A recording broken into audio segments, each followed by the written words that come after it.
Hi friends, ಅಮ್ಮನ ಕೈ ರುಚಿಗೆ ಸ್ವಾಗತ. ಇವತ್ತು ಸಿಂಪಲ್ಲಾಗಿ ಒಂದು ಸಲಾಡ್ ಮಾಡೋದು ಹೇಗೆ ಅಂತ ನೋಡೋಣ. ಹೆಸರುಕಾಳು ಮೊಳಕೆ ಬರಿಸಿ ತುಂಬಾ ಆರೋಗ್ಯಕ್ಕೆ ತುಂಬಾ ಒಳ್ಳೆಯದು. ಡಯಟ್ ಆಗಿರೋರೆಲ್ಲ ಆರಾಮ್ಸೆ ಈ ಥರ ಮಾಡಿಕೊಂಡ್ರೆ ಡಯಟ್ ಆರಾಮ್ಸೆ ಮೇಂಟೈನ್ ಮಾಡ್ಬೋದು. ನೋಡಿ, ಮೊಳಕೆ ಬರಿಸಿರೋಂಥ ಹೆಸರುಕಾಳು ಏನೂ ಇಲ್ಲ, ನೆನೆಸ್ಬಿಟ್ಟು ನೀರು ಬಗ್ಸ್ಬಿಟ್ಟು ಒಂದು ತಟ್ಟೆ ಏನಾದರೂ ಮುಚ್ಚಿಟ್ರೆ ಈ ಥರ ಮೊಳಕೆ ಬರುತ್ತೆ. ತುಂಬ ಒಳ್ಳೆಯದು ಹೆಸರುಕಾಳು ತಿನ್ನೋದ್ರಿಂದ, ಅದು ಮೊಳಕೆ ಬರಿಸಿ ತಿನ್ನೋದ್ರಿಂದ ಇನ್ನೂ ತುಂಬಾ ಹೆಲ್ತ್ಗೆ ಒಳ್ಳೆಯದು.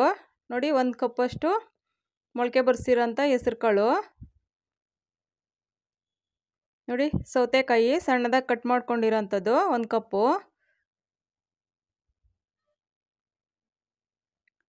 ಮತ್ತು ಕ್ಯಾರೆಟು,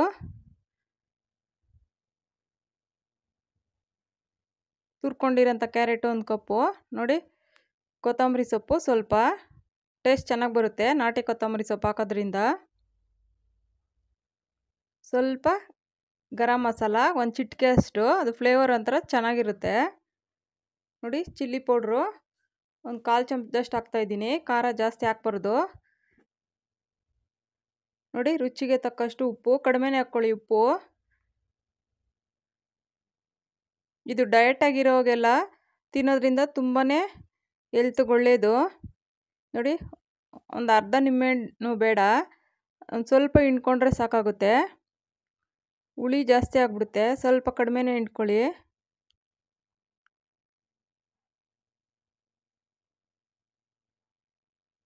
ತುಂಬಾ ರುಚಿನೂ ಇರುತ್ತೆ, ನಮ್ಗೆ ಆರೋಗ್ಯಕ್ಕೂ ಒಳ್ಳೆಯದು. ಆಯಿಲ್ ಫುಡ್ ಯಾವಾಗಲೂ ತಿಂತಾ ಇರ್ತೀವಿ, ಈ ಥರ ಒನ್ ಟೈಮ್ ತಗೊಳೋದ್ರಿಂದ ನಾವು ಆರೋಗ್ಯನೂ ಕಾಪಾಡ್ಕೊಳ್ಬೋದು. ನೋಡಿ, ಈ ಥರ ಚೆನ್ನಾಗಿ ಮಿಕ್ಸ್ ಮಾಡಿಕೊಂಡು ಮಕ್ಕಳಿಗೆ ಎಲ್ಲ ಕೊಟ್ಟರು ತುಂಬಾ ಹೆಲ್ತ್ಗೆ ಇದಾಗುತ್ತೆ. ದೊಡ್ಡವರು ತಿನ್ಬೋದು. ಡಯಟ್ ಆಗಿರೋರ್ಗಂತೂ ಒಳ್ಳೆ ಏಳು ಮಾಡಿ ಸಲಾಡ್ ಇದು. ತಿನ್ನೋಕ್ಕೂ ಟೇಸ್ಟ್ ಇರುತ್ತೆ. ಹೆಸರುಕಾಳು ತುಂಬ ತಂಪು, ಬಾಡಿ ಎಷ್ಟೇ ಹೀಟ್ ಆಗಿದ್ರು ಹೆಸರುಕಾಳು ಸೇವಿಸೋದ್ರಿಂದ ತುಂಬಾ ತಂಪಾಗುತ್ತೆ. ಅದರಲ್ಲೂ ಮೊಳಕೆ ಬರಿಸಿರೋದಂತೂ ತುಂಬಾ ಆರೋಗ್ಯಕ್ಕೆ ತುಂಬಾ ಒಳ್ಳೆಯದು. ನೋಡಿ, ಈ ಥರ ಚೆನ್ನಾಗಿ ಮಿಕ್ಸ್ ಮಾಡಿಕೊಂಡು ಸಿಂಪಲ್ಲಾಗಿ ಮಾಡ್ಕೊಳ್ಬೋದು. ಜಾಸ್ತಿ ಏನು ಇದಕ್ಕೆ ಬೇಕಾದರೆ ನಾವು ಜೋಳ ಹಾಕ್ಕೊಳ್ಬೋದು,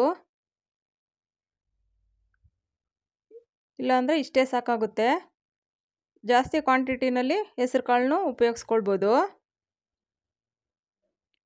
ಹೆಸರುಕಾಳು ಹಾಗೆ ತಿನ್ನೋಕೆ ಹೇಳ್ತಾರೆ, ಕೆಲವ್ರಿಗೆ ಹಾಗೆ ಇಷ್ಟ ಆಗಲ್ಲ, ಸ್ವಲ್ಪ ಅದು ಹಸಿ ವಾಸನೆ ಬರುತ್ತೆ ಅಂತ. ಈ ಥರ ಮಾಡ್ಕೊಳೋದ್ರಿಂದ ತುಂಬಾ ರುಚಿಯಾಗೂ ಇರುತ್ತೆ, ಹೆಲ್ತ್ಗೂ ಆರೋಗ್ಯಕ್ಕೂ ಒಳ್ಳೆಯದು. ಒಮ್ಮೆ ಟ್ರೈ ಮಾಡಿ ನೋಡಿ. ನೀವು ಮಕ್ಕಳು ಊಟ ಮಾಡಿಲ್ಲ ಏನು ಅಂದರೆ ಈ ಥರ ಮಾಡಿಕೊಟ್ರೆ ಅವ್ರಿಗೂ ಹೊಟ್ಟೆ ತುಂಬುತ್ತೆ, ಆರೋಗ್ಯನೂ ಸುಧಾರಿಸುತ್ತೆ. ನೋಡಿ, ಈ ಥರ 1 ಕಪ್ ತಗೊಂಡ್ರೆ ಊಟಕ್ಕೆ ಮೊದಲು ತುಂಬಾ ಹೆಲ್ದಿಯಾಗಿರುತ್ತೆ. ಒಮ್ಮೆ ಟ್ರೈ ಮಾಡಿ ನೋಡಿ, ಈಸಿಯಾಗಿ ಮಾಡ್ಕೊಳ್ಬೋದು, 5 ನಿಮಿಷದಲ್ಲಿ ರೆಡಿ ಆಗಿಬಿಡುತ್ತೆ. ನೋಡಿ,